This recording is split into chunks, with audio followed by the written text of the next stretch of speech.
Des éclairs scintillants enveloppaient la main de Z, l'énergie déchaînée se concentrant en une sphère lumineuse. Un sourire effleura son visage résolu, tandis que son œil unique brillait d'une malice jubilatoire. Un combat entre toi et moi, hein, ça promet d'être très intéressant. Dans la vaste salle au sol de marbre blanc immaculé, l'ombre de Jin Rumkandel s'étirait sur le sol. Soudain, une aura mortelle, noire et glaciale explosa violemment de Z, figeant l'air ambiant. Il parla d'une voix grave et sourde, empreinte d'une menace mortelle. « Explique-toi. Selon ta réponse, je pourrais te décapiter sur le champ. » Malgré la pression terrifiante qui pesait sur ses épaules, Jin ne vacilla pas. « Vous avez choisi d'intimider les étudiants d'une manière très particulière, comme un ancien maître face à un nouveau, même en sachant que j'étais également dans cette classe. » La voix de Z Rumkandel résonna froide et tranchante dans l'atmosphère oppressante. « Je considère cela comme une attaque de ta part. » Immédiatement après cette déclaration, une terrifiante explosion d'énergie dorée jaillit de Z, déchirant l'air et fonçant vers Jin comme un tsunami. La puissance écrasante fit trembler et fissurer le sol environnant. Face à cette attaque dévastatrice, Jin resta immobile, ses yeux bleus sans la moindre hésitation. La lame siffla près du visage de Jin, un mince filet de sang commença à perler de sa joue, mais son regard restait vif et fixé sur son adversaire. Quand le flot d'énergie se dissipa, l'espace fut plongé dans un silence de mort. Z regarda Jin, son œil unique derrière le bandeau rouge flamboyant, révélant un regard dangereux. « Ainsi, dit-il, sa voix grave et autoritaire, tu es mécontent que j'entraîne ces gamins et c'est pour cela que tu as causé cette perturbation ?» Jin essuya la trace de sang sur sa joue, son visage raffiné n'exprimant aucune émotion particulière, sinon une étrange sérénité. « À l'exception de la partie où je suis mécontent, répondit-il, sa voix claire mais non moins ferme, tout est exactement comme vous le dites. » Z continua d'interroger. « Si c'est le cas, tu aurais dû pointer ton épée vers moi. Pourquoi blesser un élève ?» Au loin, les autres élèves retenaient leur souffle, n'osant pas faire le moindre bruit. Face à l'incroyable pression, Jin Rumkandel resta serein, un léger sourire aux lèvres. Il fixa l'homme puissant d'une voix ferme et claire. « C'est parce que je ne peux pas encore vous battre, oncle. Si j'avais cru pouvoir gagner, je n'aurais pas visé Kajin ou mes frères. » La réponse franche et audacieuse de Jin intensifia la tension.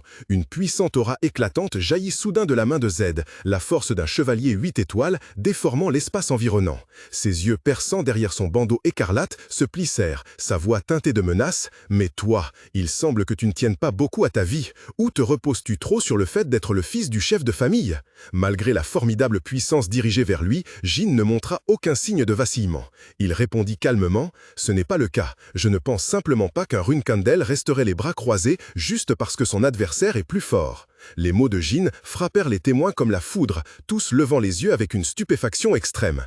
Z baissa doucement sa main, l'aura se dissipant. Il regarda Jin, une émotion insondable traversant son œil unique. Sa voix résonna pensivement à travers le terrain d'entraînement. « Perdre la vie n'est qu'une question d'instant, tandis que l'honneur est éternel, n'est-ce pas ?» Sourire narquois, lourd de sous-entendu, apparut sur le visage de Z. Quelle idiotie! Au milieu de l'immense terrain d'entraînement, où les rangs d'apprentis se tenaient immobiles de stupeur, Z Rumkandel éclata d'un rire retentissant.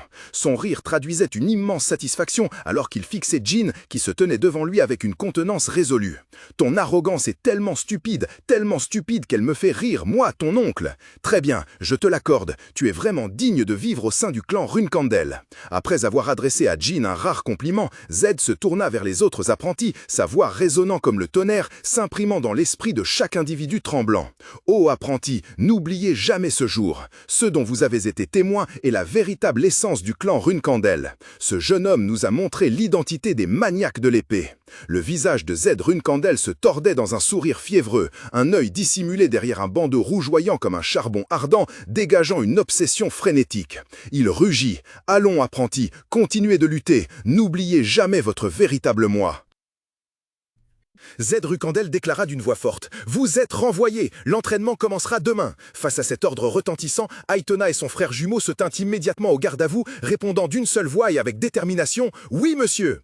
Dès que la silhouette de Z disparut, Aitona ne put s'empêcher de grincer des dents et de jurer doucement. Bon sang! Jin, qui avait été témoin de toute la scène, s'approcha discrètement de ses deux frères abattus. Il prit la parole, d'un ton calme mais plein de sous-entendus. « Je vais vous donner un conseil en tant que votre jeune frère. Peut-être avez-vous plus peur des les autres aînés pour l'instant, mais en sera-t-il toujours ainsi à l'avenir? À partir de maintenant, ne vous concentrez pas seulement sur ce qui est juste devant vous. Il vaudrait mieux que vous agissiez en pensant aussi à l'avenir. Ceci dit, Jean tourna les talons et s'éloigna, laissant les jumeaux immobiles au milieu du hall désert, plongés dans leurs réflexions sur les paroles profondes de leur cadet. De retour dans sa chambre douillette et luxurieuse, Jean fut accueilli avec joie. « Jeune maître, vous êtes rentré tôt !» Jean posa sa main sur la poignée de l'épée en or massif posée sur la table. Il répondit simplement par un léger « oui ». Son regard était déterminé, comme s'il avait déjà ses propres plans. Dans la chambre luxueuse baignée d'une chaude lumière dorée, Jean se tenait droit, le regard résolu. Gilly, la fidèle gouvernante, s'approcha doucement, portant un plateau de thé en porcelaine exquise. « Jean » appela Jean. « Oui, jeune maître », répondit-elle doucement. Jean alla droit au but, sa voix calme mais pleine de poids. « J'ai déjà commencé la lutte pour le pouvoir avec les jumeaux Tona, mais je pense que mes deux sœurs, Anne et Miou, les soutiennent en coulisses. » Cette déclaration soudaine laissa Gilly stupéfaite. Ses yeux s'écarquillèrent, une goutte de sueur froide coula sur sa tempe. « Elles deux? Est-ce que c'est vrai ?» Jean hocha légèrement la tête en confirmation. « Oui, poursuivit-il, se remémorant les faits. J'ai blessé l'un des apprentis qui accompagnait mes frères. Après une petite enquête, il semble qu'il appartienne à la faction de mes sœurs. Oh, et grâce au lapsus de mes frères, il est maintenant de leur côté. Si mes sœurs l'apprenaient, elles seraient probablement furieuses. » En entendant cela, Gilly marqua un temps d'arrêt, son esprit reliant rapidement les événements. Elle comprenait bien la règle tacite de la famille. On n'enrôle généralement dans sa faction que des personnes plus faibles que soi. À l'origine, avec la force des frères de Jean, il leur était impossible de recruter un chevalier 5 étoiles dans leur camp. Tandis que Gilly était encore plongé dans ses pensées, un sourire confiant et quelque peu espiègle se dessina sur les lèvres de Jean. Il semblait que toutes ces complexités étaient à portée de main et faisaient partie de ses calculs. Gilly éleva la voix, le visage empreint d'une inquiétude non dissimulée. « Mais les deux jeunes maîtresses sont déjà des porte-drapeaux, jeune maître. Il existe une règle non écrite selon laquelle les porte-drapeaux ne devraient s'affronter qu'entre eux. » Assis sur la chaise finement sculptée, Jean répondit avec nonchalance, ses yeux bleus dégageant une calme étrange, tandis qu'il sirotait son thé. « Ce n'est rien, Gilly. Je suis même content que mes sœurs aient commencé à me surveiller. C'est un coup dur pour elles. Puisqu'elles sont toutes deux des porte-drapeaux, elles n'ont aucune raison de venir directement me chercher querelle. La seule chose qu'elles peuvent faire est d'utiliser leur prérogative de porte-drapeau pour interférer avec l'attribution des membres de mon équipe et la difficulté de mes missions, afin que je puisse facilement être blessé ou perdre la vie. Cependant, parmi les missions de haute difficulté, il y a beaucoup de missions solitaires, et dans ces missions, personne ne me supervisera. Cela signifie que je peux utiliser librement toute ma puissance. » L'inquiétude sur le visage de Gilly s'évanouit aussitôt, remplacée par de la stupeur, puis rapidement par une joie immense lorsqu'elle comprit l'intention de son jeune maître.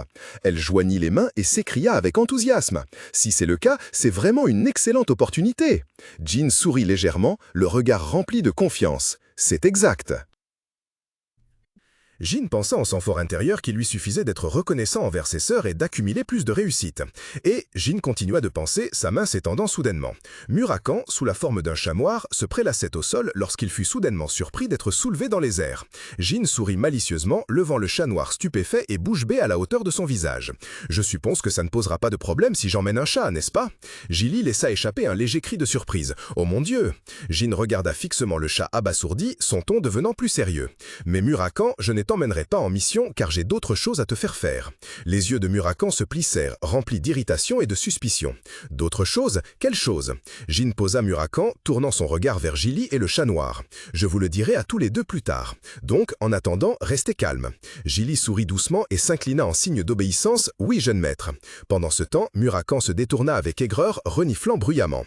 Jean poursuivit, d'une voix pleine d'autorité. « Plus tard, après que vous trois aurez terminé l'entraînement de l'après-midi, vous participerez à une formation spéciale dans la zone d'entraînement secrète réservée uniquement à ceux qui portent le sang de la famille Runkandel. » Dans la vaste salle d'entraînement, une chaude lumière dorée inondait le sol de pierre polie où trois adolescents se tenaient solennellement devant Zed Runkandel. Il avait les bras croisés, son œil unique et perçant les fixait et sa voix autoritaire résonna. « Ce sont des privilèges réservés à ceux qui portent le sang pur, mais n'espérez pas que l'entraînement sera facile, c'est clair ?»« Oui, monsieur !» répondirent Jean et Aitona à l'unisson, leur voix ferme et puissante. Zed poursuivit sa leçon, son ton aussi tranchant que le cliquetis du métal. Les jumeaux Aitona, le visage couvert de pansements, écoutaient attentivement. « L'escrime de notre famille se concentre sur la force, est destructrice et ne connaît aucune hésitation.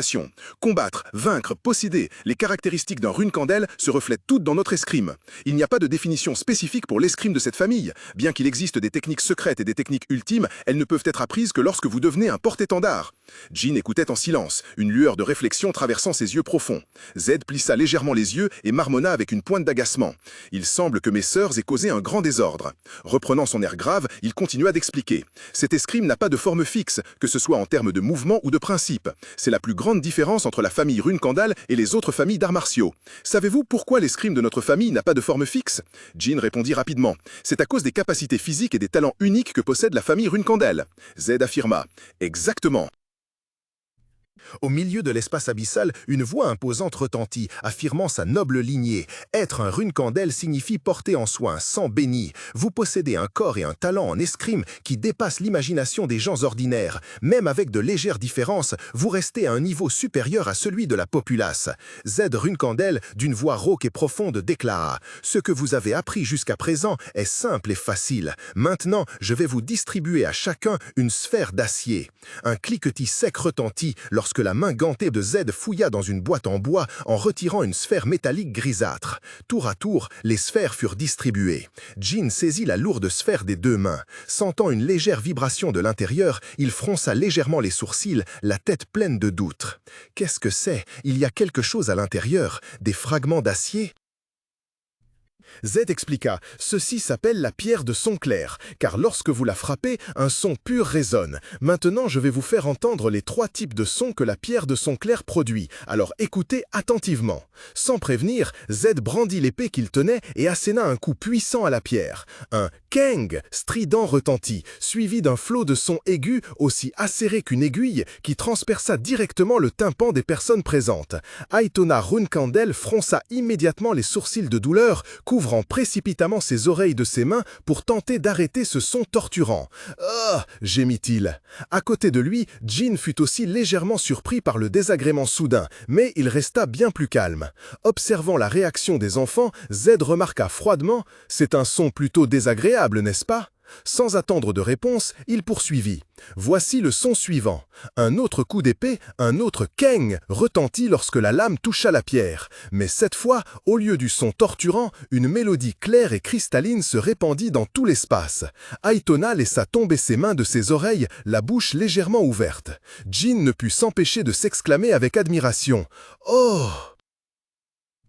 Comme vous venez de l'entendre, le son émis par la pierre de sagesse variera en fonction de la force que vous utilisez pour l'impacter. Si vous n'utilisez pas assez de force, elle produira un son très sourd. Et si vous utilisez la bonne force, le son produit sera absolument merveilleux. J'ai compris. Z se retourna, son regard perçant derrière son bandeau écarlate, balayant les 2 adolescents qui se tenaient droits.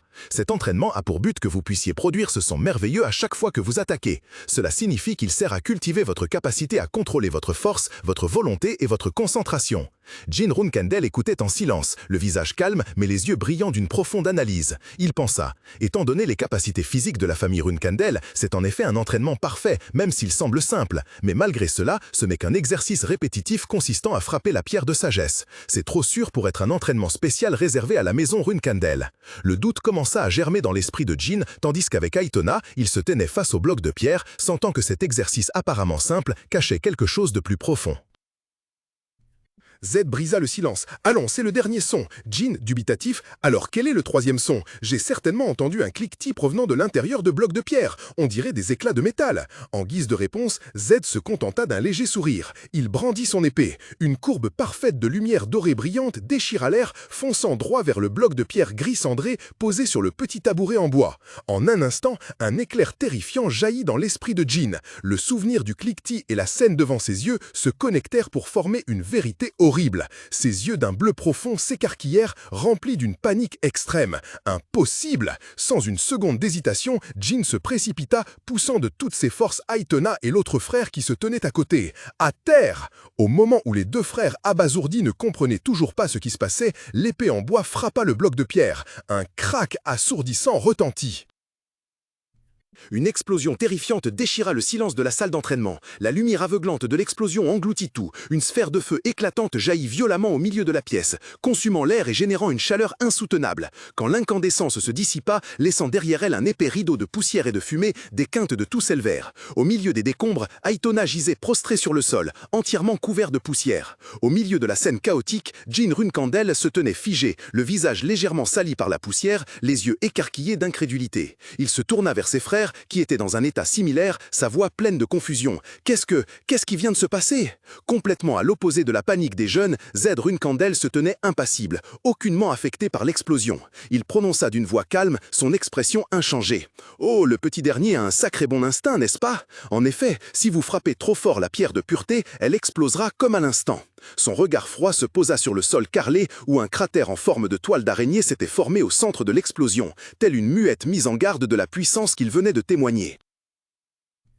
Au milieu d'un paysage ardent et infernal, Zed prit la parole d'une voix résonnante et résolue. « Très bien, vous savez maintenant tout ce qu'il faut savoir, que l'entraînement commence !»